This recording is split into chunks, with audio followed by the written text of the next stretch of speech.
ما شاء الله لا حول ولا قوة إلا بالله العلي العظيم حسبنا الله ونعم الوكيل نعم المولى ونعم النصير رب اشرح لي صدري ويسر لي أمري واحلل عقدة من لساني يفقه قولي أعوذ بالله من الشيطان اللعين الرجيم بسم الله الرحمن الرحيم الحمد لله وكفى وسلام على عباده الذين اصطفى محمد وأهل بيته الطيبين الطاهرين المعصومين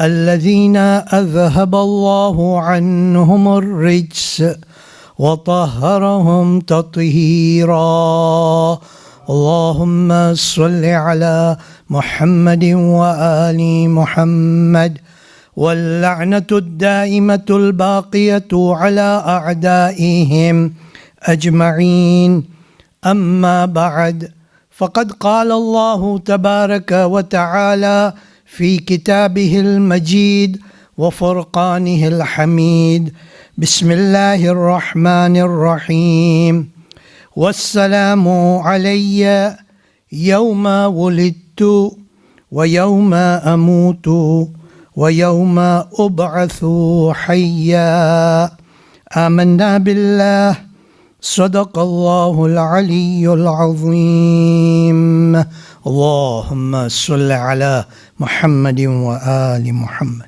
My dear elders, brothers and sisters, Assalamu alaikum jami'an wa rahmatullahi wa barakatuh.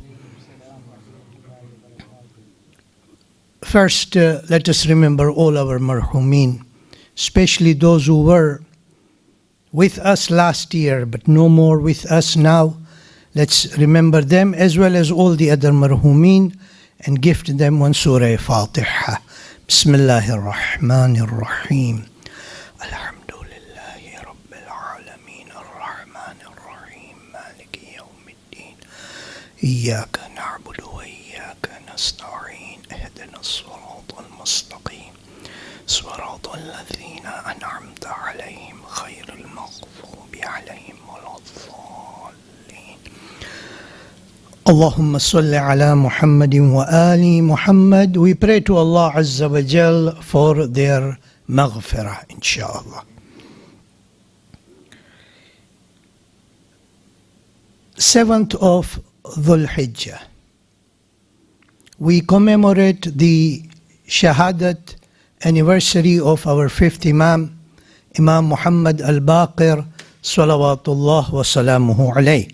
Allahumma salli ala Muhammadin wa ali Muhammad. When you look at the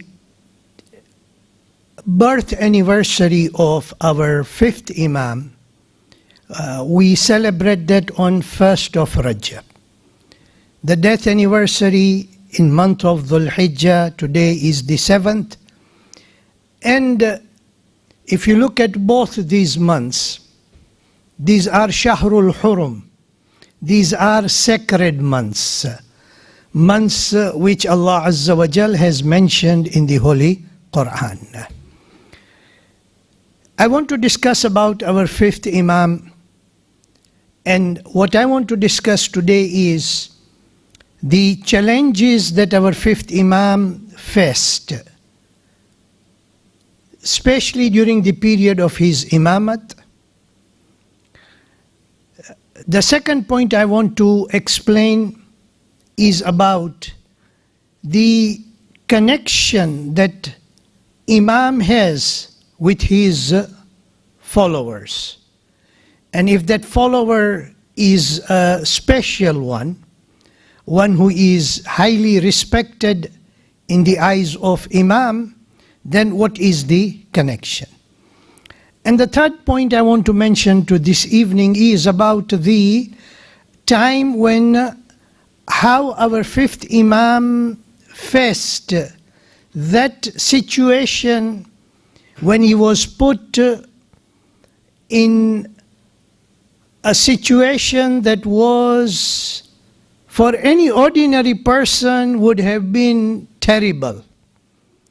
But the calmness and the tolerance of Imam and the reply that Imam gave, all this will bring us to try and understand and relate to our times today, inshallah. So, let's begin with the period of the imamate of our fourth Imam. Let's begin with that first. That we know that the period of the imamate of our fourth Imam began immediately after the martyrdom of Imam Husaini alayhi salam. This is on the day of Ashura. And from that time, this is 61 AH, up to 66 AH, that is a period of about 5 to 6 years, the situation for the Shias was very, very bad. I have mentioned this before, that Imam Ali Zainul Abidin alayhi salam, and in another case Imam Jafar al-Sadiq alayhi salam, have mentioned that after the martyrdom of Imam Husain alayhi salam, there were not more than 20 followers of Shias between Mecca and Medina. The situation was so fearful for these people.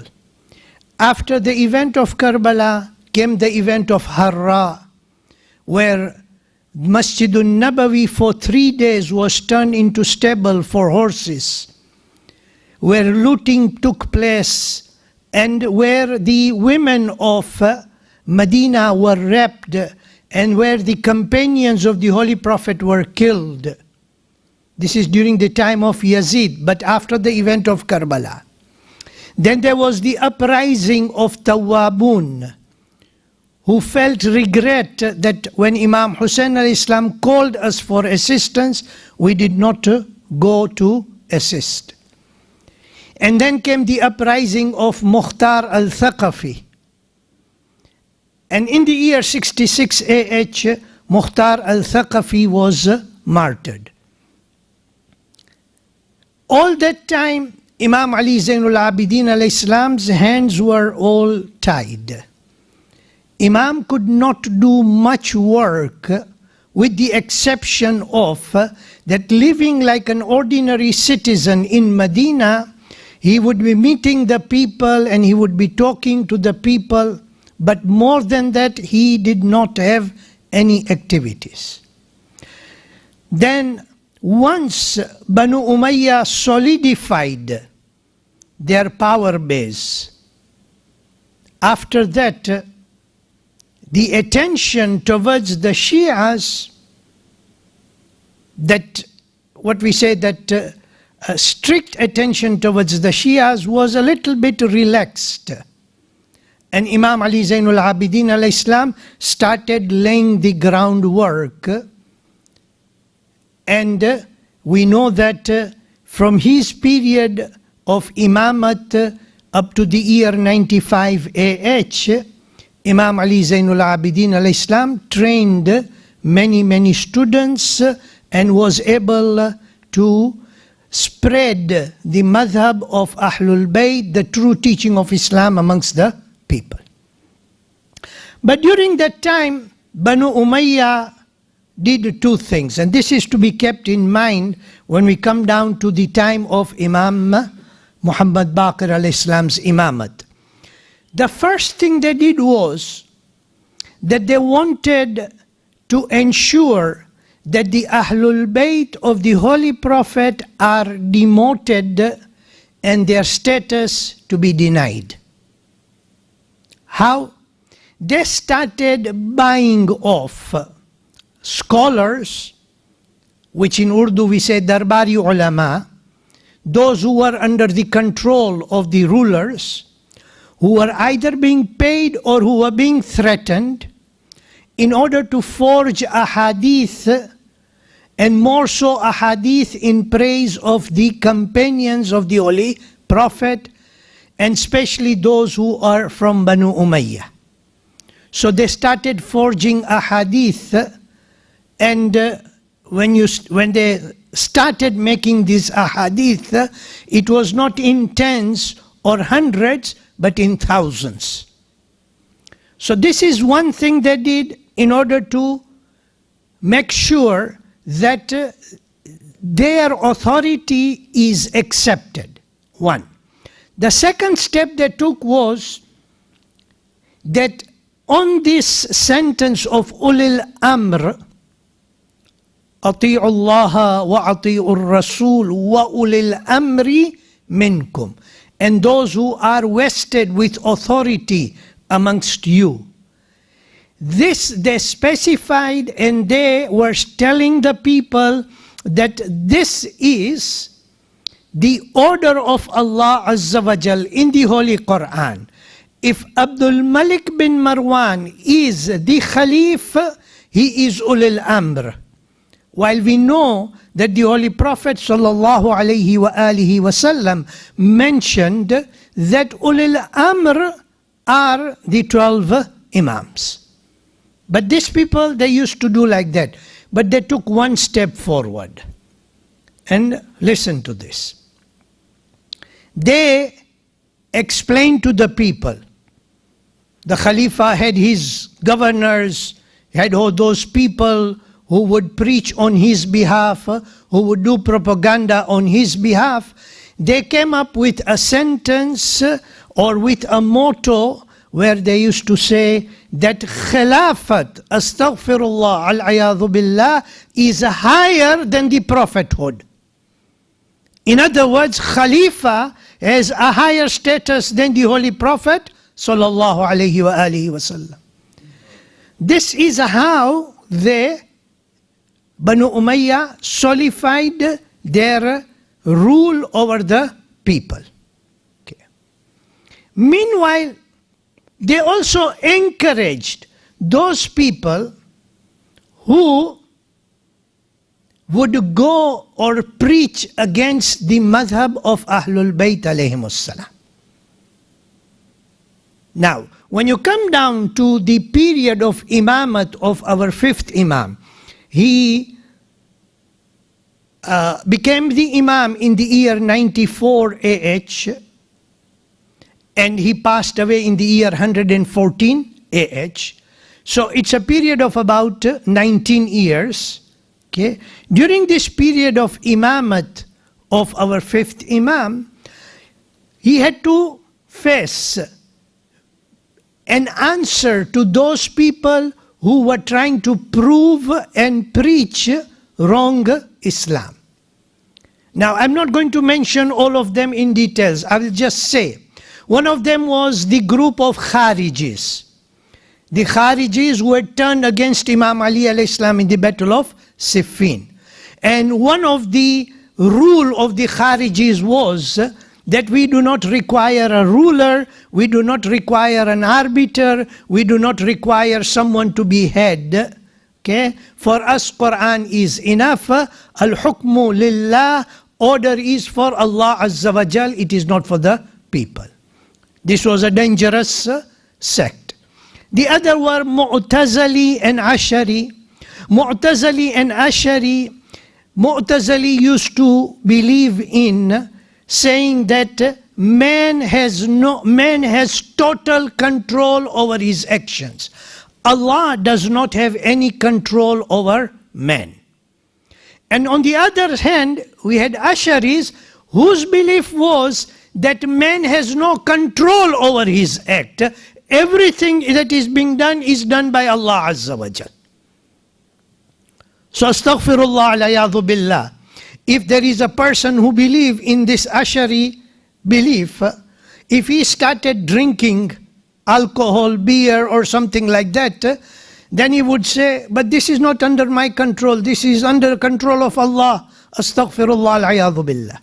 So on one hand, there was the Mu'tazili, there was the Ashari, and we all know the teaching of Ahlul Bayt alayhimus salam, where they have said it is neither total control by Allah, it is neither total control by human beings, but it is a path in the middle. So Imam had to fight this group also. But there was one group about whom I had mentioned in detail when we had Shahaadat Majlis of our sixth Imam, Imam Ja'far al-Sadiq, salawatullah wa salamuhu alayhi, Allahumma salli ala Muhammadin wa ali Muhammad. And these are ghulat. And this is where I want to connect and I want to relate. It is a very important point. Ghulat, these are, in English, they are translated as extremists. One of their belief was that, astaghfirullah al-iyadhu billah, Allah Azza wa Jal has jism, body, hand, ears, mouth. Allah Azza wa Jal has that, astaghfirullah. This is one belief.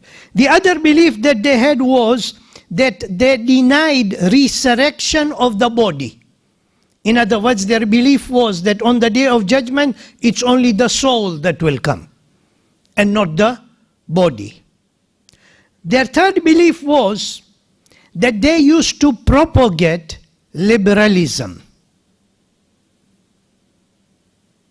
In other words, you can go out of the boundary of Sharia and do whatever you want to do. And this is a dangerous trend nowadays. How? We live in an age where the technology is so advanced that technology, of course, came in for good purpose during the time when we could not have gatherings like this. So, majalises were relayed, people would be sitting in the houses, they would be listening to that. But with that, now there were so many, or nowadays there are so many other speakers who come and speak, and their majalises are recorded.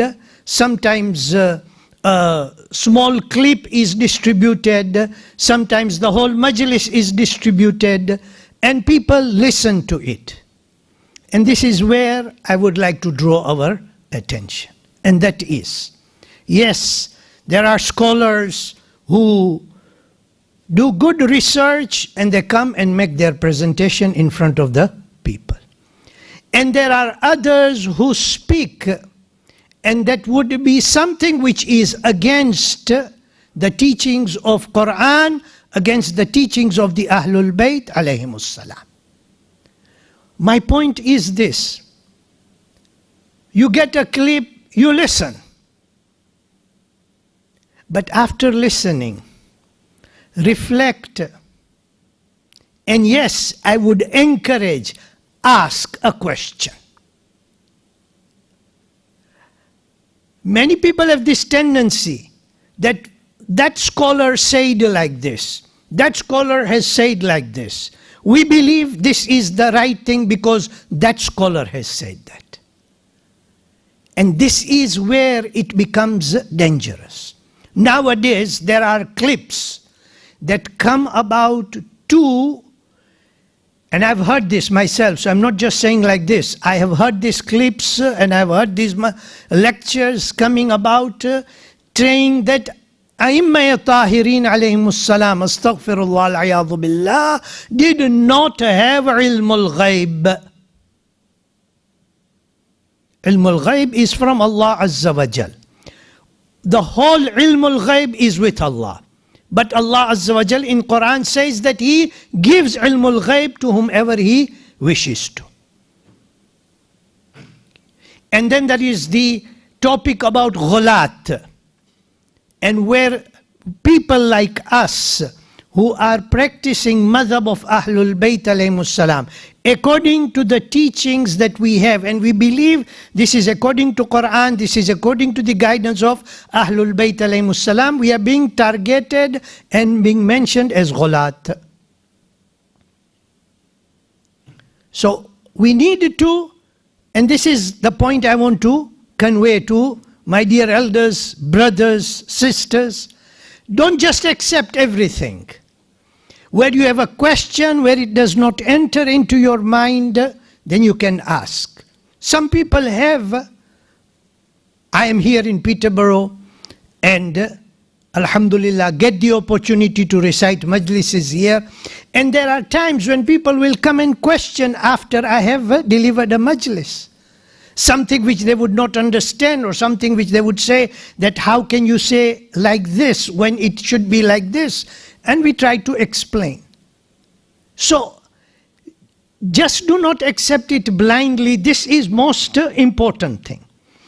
The other thing that these people had was, ghulat had was, that they were permitting sinful acts.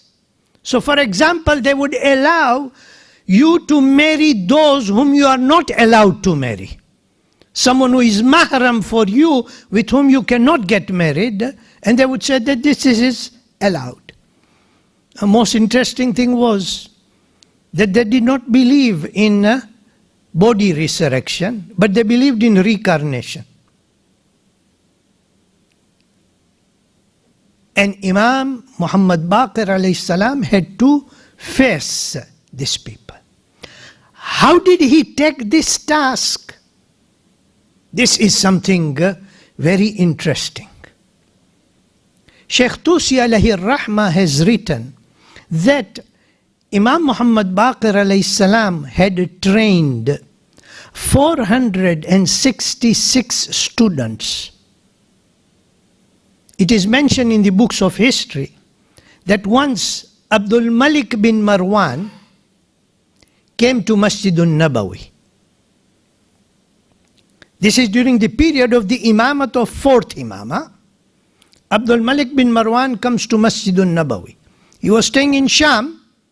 He had come to perform ziyarah, or maybe he had come for Hajj and then came to Medina, and according to some historians he had come to see the reconstruction of Masjidun Nabawi. He enters Masjidun Nabawi and he sees 5th Imam on the minbar. And Imam is delivering lessons, answering questions, not only on one particular subject. If someone would ask about astronomy, Imam would answer. If someone asks about fiqh, Imam would answer. If someone asks about Quran, Imam would answer. And when Abdul Malik bin Marwan asked, at that time he was told that this is son of Zainul Abidin. That whole Masjidun Nabawi was like a university where Imam was delivering. With that, Imam was also formed a network of the scholars. And this is where I remember, now we go to 2010 or just few years before that, for me the word network was something new. When the networking came, right, and we network with each other and we do this and we do that. Networking, Imam himself being the hub, and Imam trained students. See, during that time, for those of you who came a little bit late, I mentioned that during the time of Imam Ali Zainul Abidin, madhab of Ahlul Bayt was like literally not known amongst the people, or people had turned away from it. And now Imam started building. So Medina and then slowly Mecca, that is Hijaz. But not only that, Iraq had good population of the followers of Ahlul Bayt. They were to be looked after. Imam trained people from Iraq and sent them. And then the people came from Khorasan, where scholars have mentioned that we came in the presence of fifth Imam, and at that time we saw that there were people who had come from Khorasan, and they were taking knowledge or learning from Imam, and after that Imam would appoint some special people to be his agent, to be in Khorasan. So this way Imam built up a good network in order to ensure that the Banu Umayyah do not get an idea that Imam is trying to build up a sort of army in order to fight against them. Rather, Imam is training the students, and the followers of the Ahlul Bayt alayhimus salam remain steadfast. Now here is where I come to the second point. I said that I will mention 3 points. First point I've already mentioned.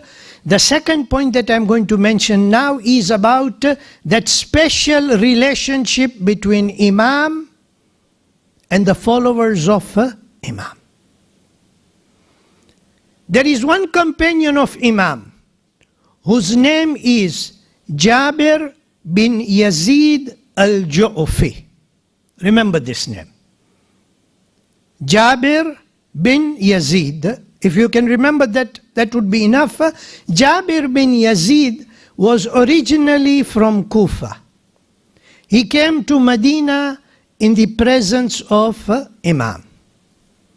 Imam asked him, "Where are you from?" He said, "I am from Kufa." Imam told him, "If someone now asks you, where are you from? Tell him, I am from Medina." He said, "Mullah, should I speak lies?" Astaghfirullah la yadhu billah. Imam said, "No, because you are going to stay in Medina. You have come to acquire knowledge, you are going to stay in Medina. So if someone asks you, you tell him that I am from Medina because you are staying here." After that, Imam gave him 2 books. And Imam said, "I want you to read these 2 books. But, do not disclose anything from this book to anyone at all. Do not disclose anything at all." Imam is preparing him for him to have deep knowledge. He is with Imam for many years. Then he goes to Kufa. One year, this is very interesting, this incident. One year he goes for Hajj. After Hajj, he comes to Medina to visit 5th Imam. Together with him is a person by the name of Nu'man bin Bashir. Nu'man bin Bashir says that when we went with Jabir to see the Imam, and when Jabir came out, he was very happy. And then we decided to return to Kufa. He said we were traveling on the way. Now, the author of Muntaha al-A'mal, the book Muntaha al-A'mal, and this book is available in English. If anyone wishes to have this, I have a soft copy. Can tell me, I can send it to you by email. This is by Sheikh Abbas Kummi alayhi rahma, and you will hear many a time scholars mentioning about Muntaha al-A'mal. The translation in English, it is about the lives of 14 Masumin alayhimus salam.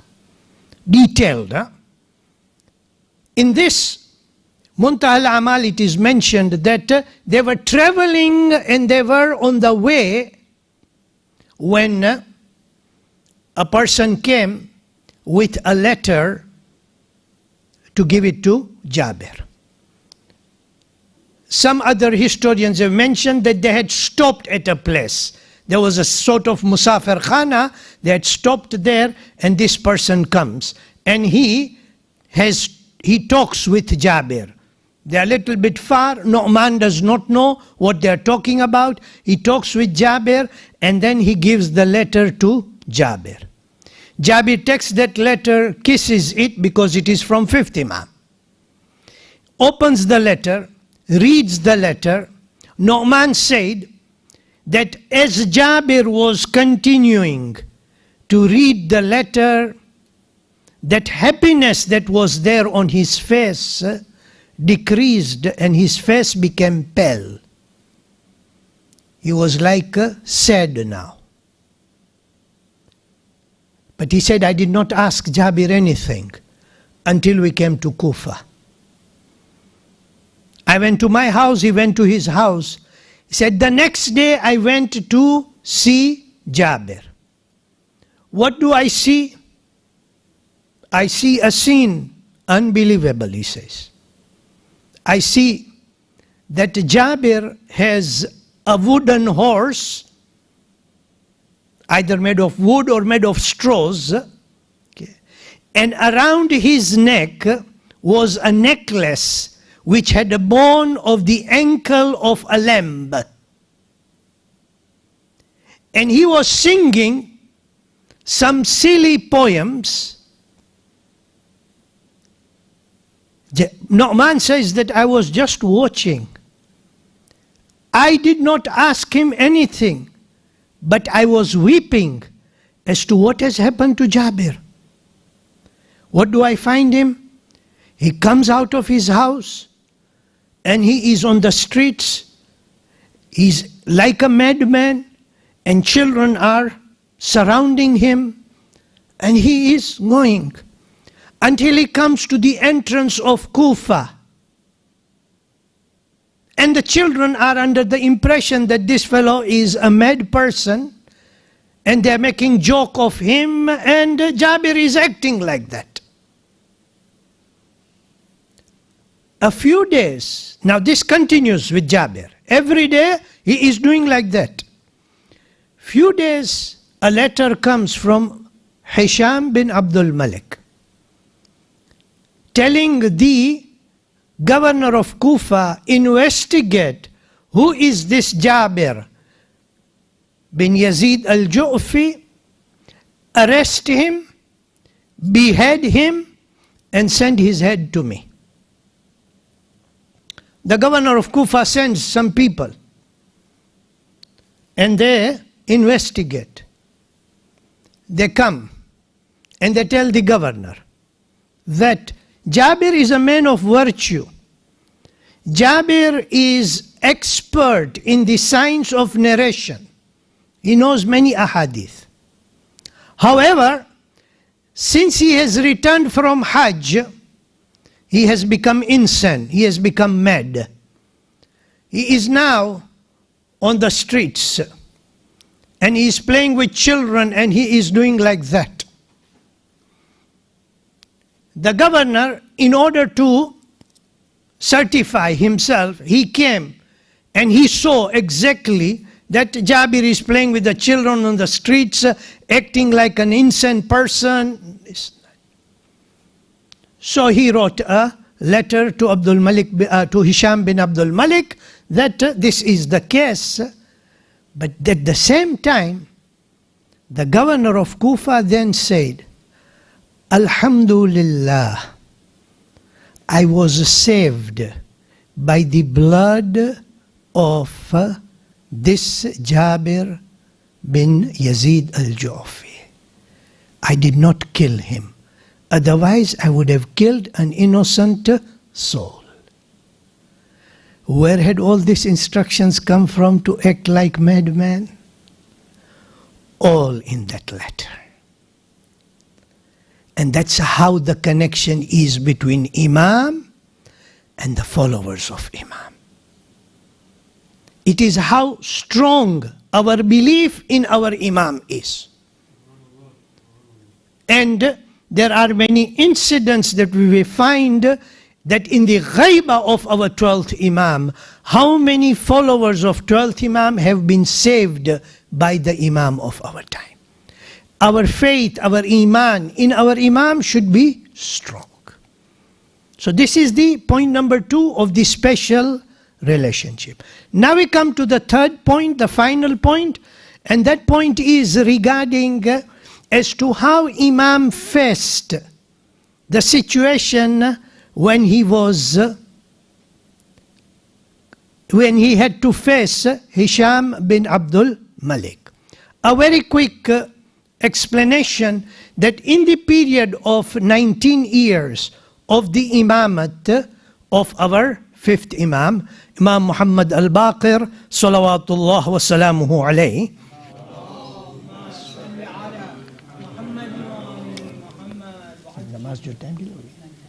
Okay.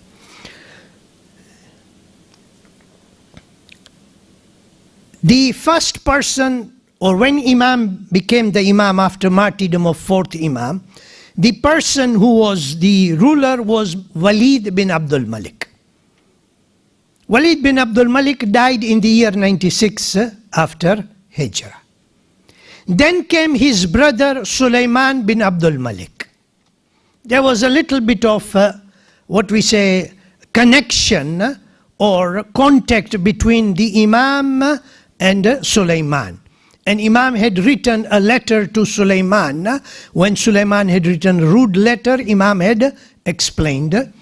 Then came Umar bin Abdul Aziz. And very quickly, I want to say something about Umar bin Abdul Aziz. Umar bin Abdul Aziz was the ruler for 2 years only. 99 Hijrah up to 101 Hijrah. Only 2 years he was the ruler. But during that time, good things happened. Number one was that Umar bin Abdul Aziz loved the Ahlul Bayt alayhimus salam.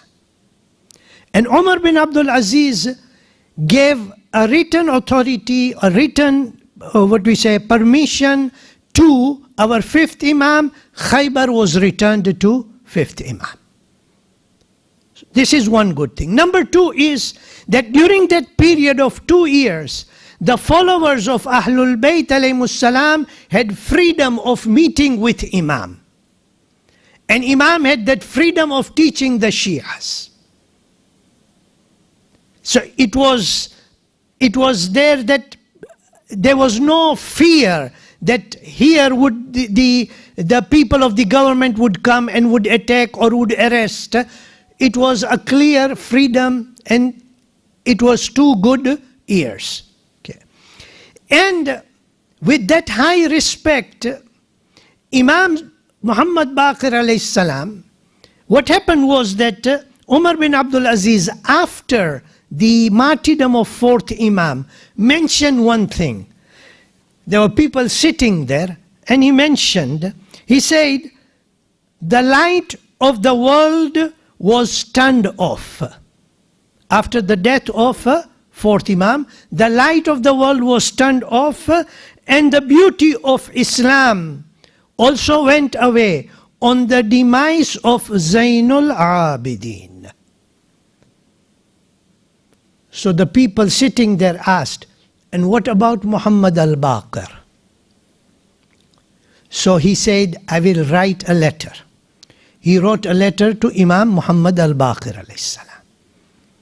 And Imam Muhammad al-Baqir al-Islam replied to that letter full of advices to Umar bin Abdul Aziz. And during those 2 years, that the way Imam Ali al-Islam was being insulted and the way Imam Ali al-Islam was being spoken about after the Jummah khutbah, for those 2 years it had stopped. So this was during the period of Umar bin Abdul Aziz. When he passed away, then came Yazid bin Abdul Malik, and when Yazid bin Abdul Malik passed away, came Hisham bin Abdul Malik. There is one historian who has written that Banu Umayyah had 3 politicians. Today when people talk about politicians, one of the names that comes about is that of Henry Kissinger. Okay. These are politicians. These are people who are thinking very far. Okay. He said there were 3 politicians. They really knew how to control. One was Muawiyah. Second was Abdul Malik bin Marwan. And the third one was Hisham bin Abdul Malik. This person was very cruel.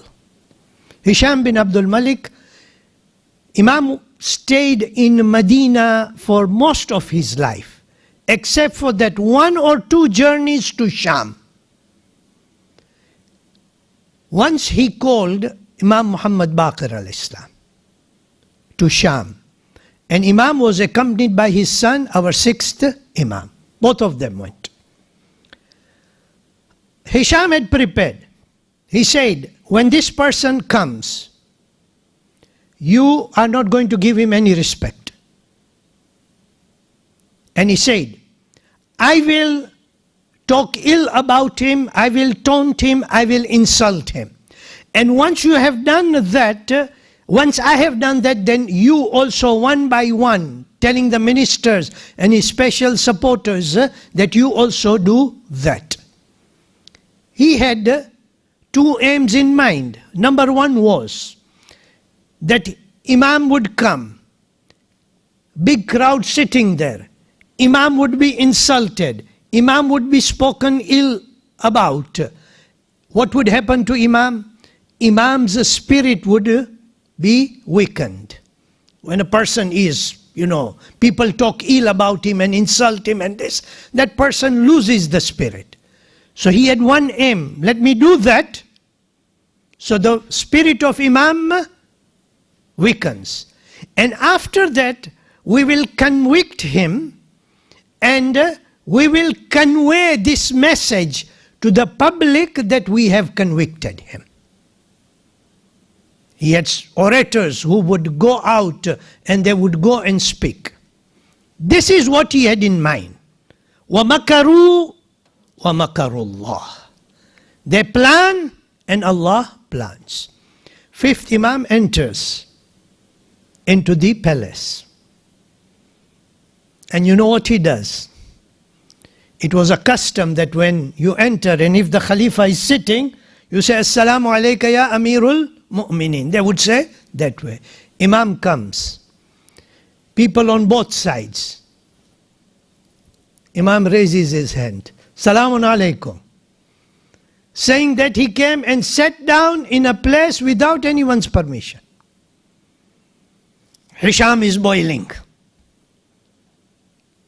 Look at this person. Imam sits.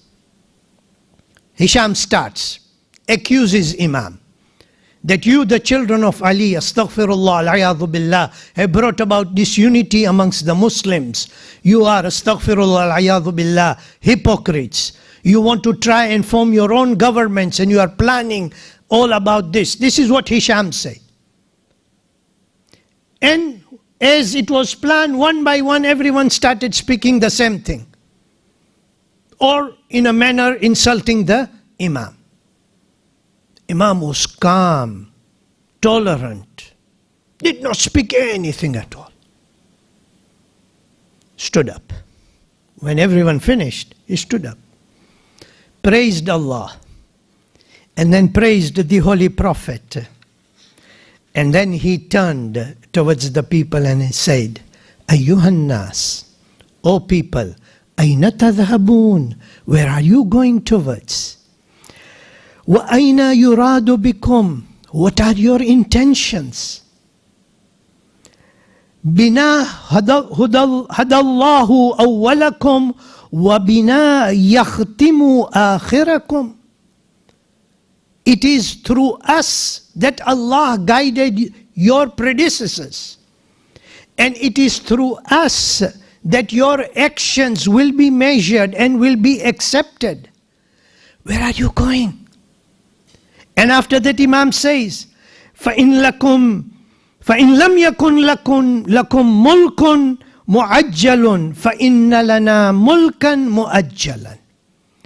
You have just now this kingdom and this authority, and this is for short period. And later on we are going to have that authority. وَلَيْسَ بَعْدُ مُلْكُنَا مُلْكٌ. Once we have control After that, there is going to be no other government. There is going to be no other, authority. And then Imam said, لَنَا أَهْلَ الْعَاقِبَةِ يَقُولُ اللَّهُ عَزَّ وَجَلَّ وَالْعَاقِبَةُ لِلْمُتَّقِينَ. The salvation is with us. And Allah Azza wa Jal has said that salvation is for those who are God-wary. Look at the courage of Imam. You think, what did Hisham do? Hisham put Imam into the jail. In jail, all those who were staying with Imam started doing his tabligh work there. Everyone came very much near Imam now. Those guards who were watching, they went and told Hisham, everything is turning upside down here. You better release this person. And after that, Imam was released. And there are incidents that happened on the way. I'm sure that you have heard about it, meeting with the Christian monk who used to come out only once in a year. And then there is that incident of archery where Imam was challenged. All this happened during the trip to Sham. As I said, that historians have mentioned, once or twice Imam had come to Sham. And then after that, Imam returns to Medina.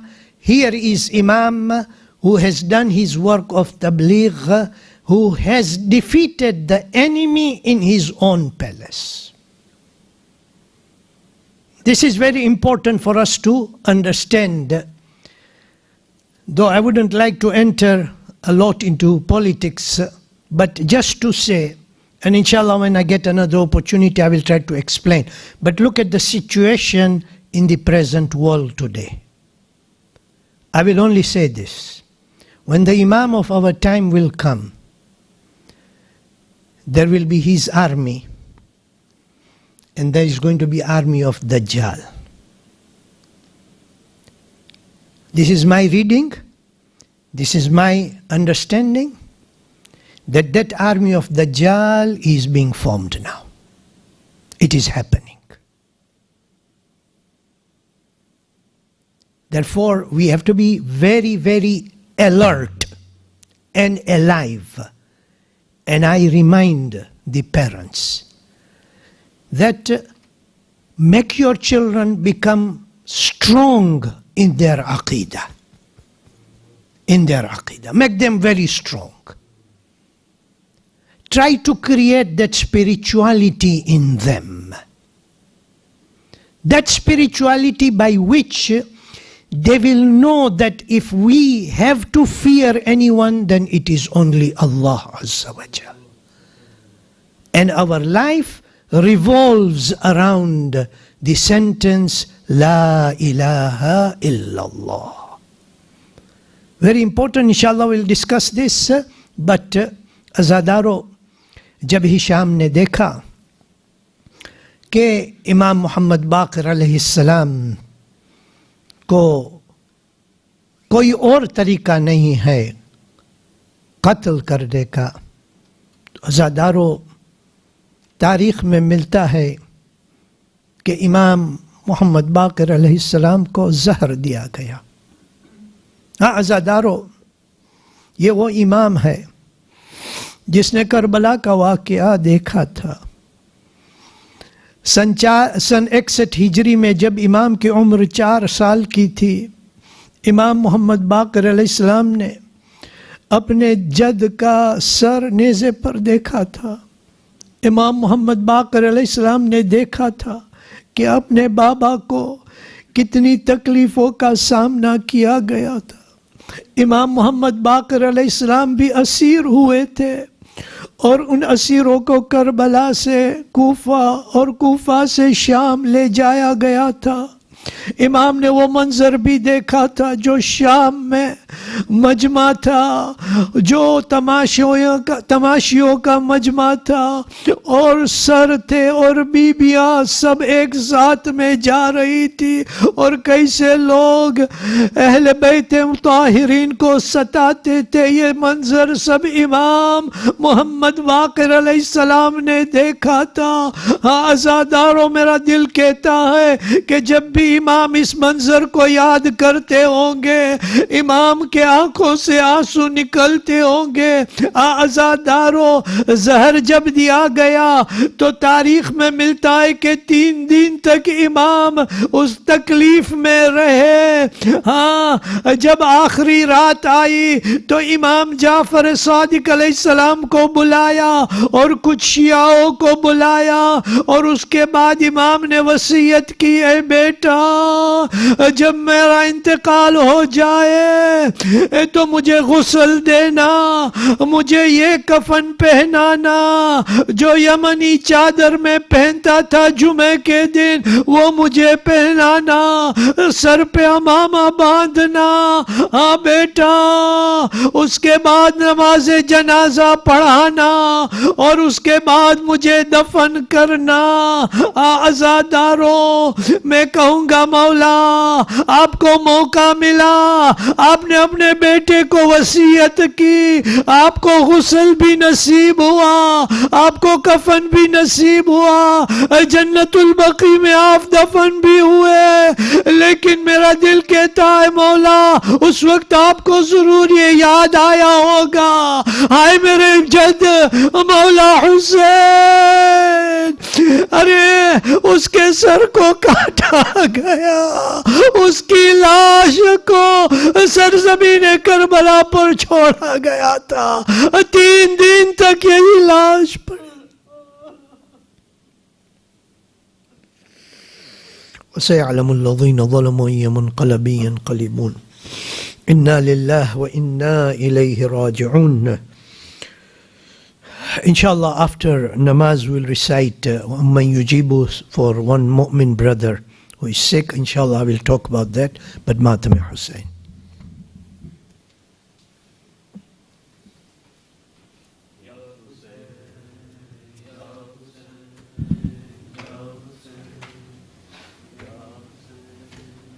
یا حسین کیا تم میرے حسین ہو، کیا تم میرے حسین ہو، پتھر ہٹا کے لاش سے زینب نے دی صدا، کیا تم میرے حسین ہو، پتھر ہٹا کے لاش سے زینب نے دی صدا، کیا تم میرے حسین ہو، کیسے پڑے ہیں جسم کے ٹکڑے جدا جدا، کیا تم میرے حسین ہو، پتھر ہٹا کے لاش سے زینب نے دی صدا، کیا تم میرے حسین ہو،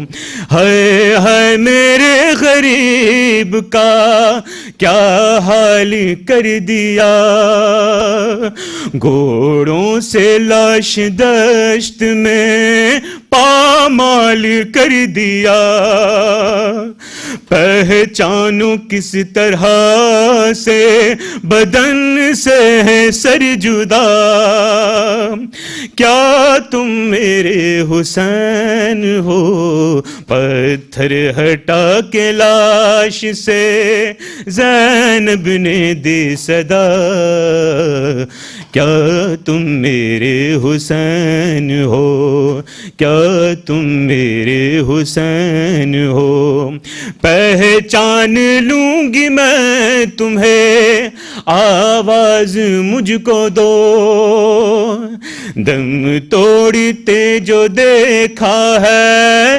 کڑی الجوان کو آنکھوں میں اب بہن کی اجالا نہیں رہا.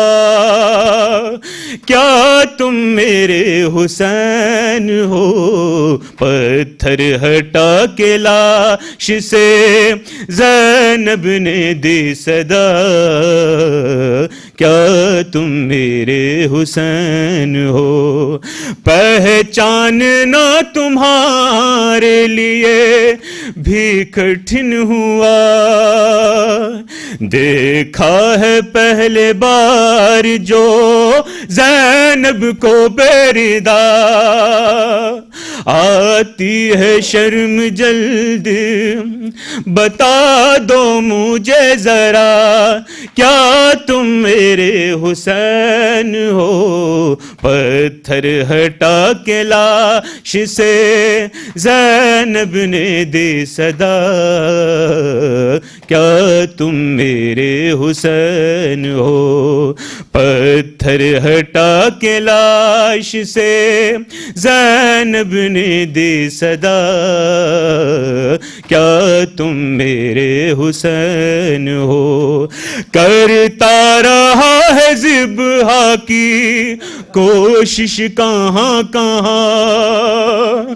خنجر پہ ہے کٹی ہوئی گردن پہ بھی نشان. کاٹا ہے کس طرح سے ستمگار نے گلا. کیا تم میرے حسین ہو پتھر ہٹا کے لاش سے زینب نے دی صدا. کیا تم میرے حسین ہو پتھر ہٹا کے لاش سے زینب نے دی صدا. کیا تم میرے حسین ہو کیا لے گئے ہیں لوٹ کے سب کچھ یہ عشقیاں. تن پر بچا ہے ماں کا کرتا سلا ہوا. نکلے تھے جب خیام سے یہ حال تو نہ تھا. کیا تم میرے حسین ہو پتھر ہٹا کے لاش سے زینب نے دی صدا. کیا تم میرے حسین ہو پتھر ہٹا کے لاش سے زینب نے دی صدا. کیا تم میرے حسین ہو. الفاتحہ. بسم اللہ الرحمن الرحیم.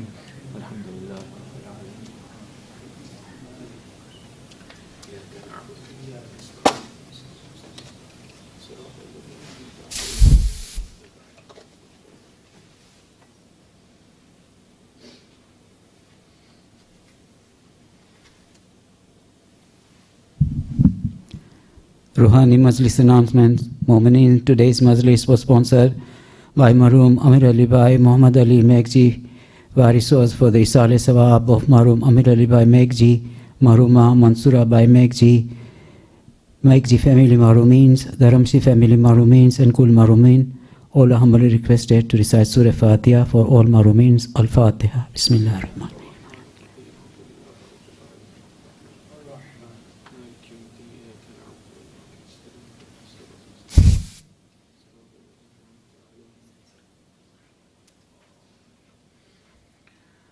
السلام عليك يا رسول الله. السلام عليك يا حبيب الله. السلام عليك يا نبي الله. السلام عليك يا أمير المؤمنين. السلام عليك يا فاطمة الزهراء سيدتي نساء العالمين. السلام عليك يا حسن المجتبى. السلام عليك يا أبا عبد الله وعلى الأرواح التي حلت بفنائك. عليك مني سلام الله أبدا ما بقيت وبقي الليل والنهار. ولا جعله الله آخر الأهد مني لزيارتكم. السلام على الحسين وعلى علي بن الحسين وعلى أولاد الحسين وعلى أصحاب الحسين جميعا شهداء كربلاء ورحمة الله وبركاته. السلام عليك يا محمد بن علي وجعفر بن محمد وموسى بن جعفر وعلي بن موسى ومحمد بن علي وعلي بن محمد والحسن بن علي والحجة بن الحسن، عجل الله تعالى فرجك وسهل الله تعالى مخرجك وظهورك وجعلنا من أنصارك وأعوانك ورحمة الله وبركاته. بسم الله الرحمن الرحيم. اللهم كن لوليك الحجة بن الحسن صلواتك عليه وعلى آبائه في هذه الساعة وفي كل ساعة وليا وحافظا وقاعدا وناصرا ودليلا وعينا حتى تسكنه أرضك توعا وتمتعه فيها طويلا برحمتك يا أرحم الراحمين. اللهم صل على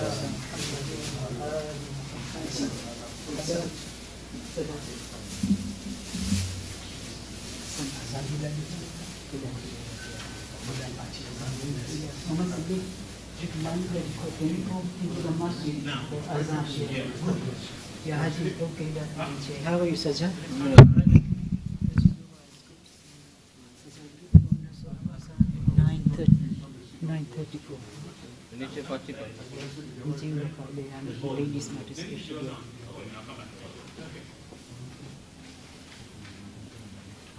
So it's time 9:34. It's 9:34 now. إن الله وملائكته يصلون على النبي يا أيها الذين آمنوا صلوا عليه وسلموا تسليما. اللهم صل على محمد وآل محمد. الله أكبر الله أكبر الله أكبر الله أكبر. أشهد أن لا إله إلا الله.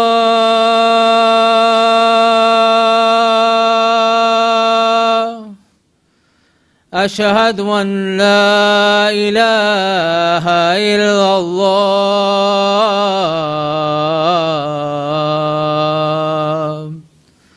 أشهد أن محمدا رسول الله.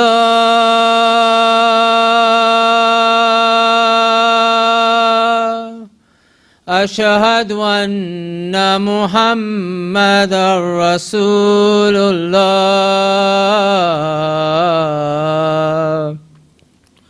أشهد أن عليا حجة الله.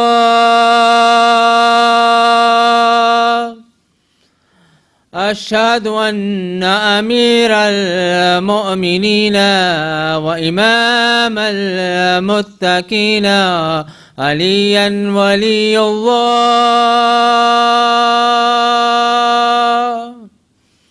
حي على الصلاة حي على الصلاة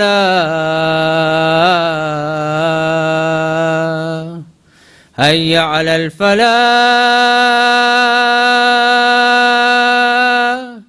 حي على الفلاح حي على خير العمل حي على خير العمل. الله أكبر الله أكبر. لا إله إلا الله. لا إله إلا الله. إن الله وملائكته يصلون على النبي يا أيها الذين آمنوا صلوا عليه وسلموا تسليما اللهم صل على محمد وآل محمد